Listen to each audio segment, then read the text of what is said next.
अस्सलाम वालेकुम वरहमतुल्लाहि वबरकातुहू। हम सफ़ा Urdu primary school Tahurabagh वागी road Wazirabad Nanded की जानिब से पिछले साल की तरह इस साल भी ऑनलाइन एजुकेशन प्रोग्राम शुरू किया गया है, जिसमें आज हम जमात दुवम से मजमून अंग्रेज़ी में देखेंगे फन विद अल्फ़ाबेट।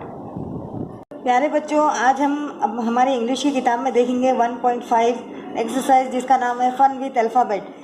यहाँ पर आपको कैपिटल और स्मॉल दोनों भी लेटर्स बताए गए हैं, जिससे आपको आसानी से पता चल जाएगा कि कैपिटल ए किस तरीके से आता है और स्मॉल ए किस तरीके से आता है। यहाँ पर पूरी ABCD ए से लेकर Z तक कैपिटल और स्मॉल दोनों भी दिए गए हैं। हम यहाँ पर अब आपके सामने पढ़कर सुना रहे हैं, आप सुनो।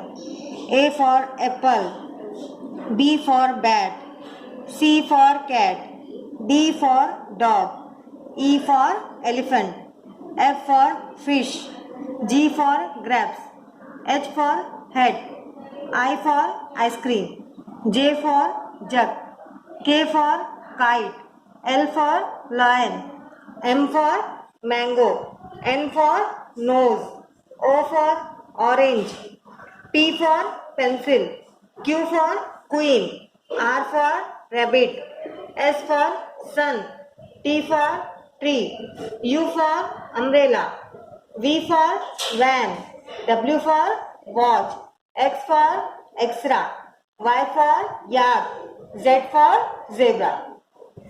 प्यारे बच्चों, इस वीडियो को बार बार देखो, घर पर कैपिटल और स्मॉल अल्फ़ाबेट की मश्क करो, इसे बार बार लिखो, आप याद कर लो। आपको पता होना चाहिए कि कौन सा अल्फ़ाबेट कैपिटल है, कौन सा स्मॉल है, और इस वीडियो को बार बार देखो। इस वीडियो को लाइक करो, शेयर करो, सफ़ा उर्दू प्राइमरी स्कूल के चैनल को सब्सक्राइब करो ताकि नए आने वाले वीडियोज़ के नोटिफिकेशन आपको मिलती रहे। नेक्स्ट वीडियो में मुलाकात होगी। अल्लाह हाफ़िज़।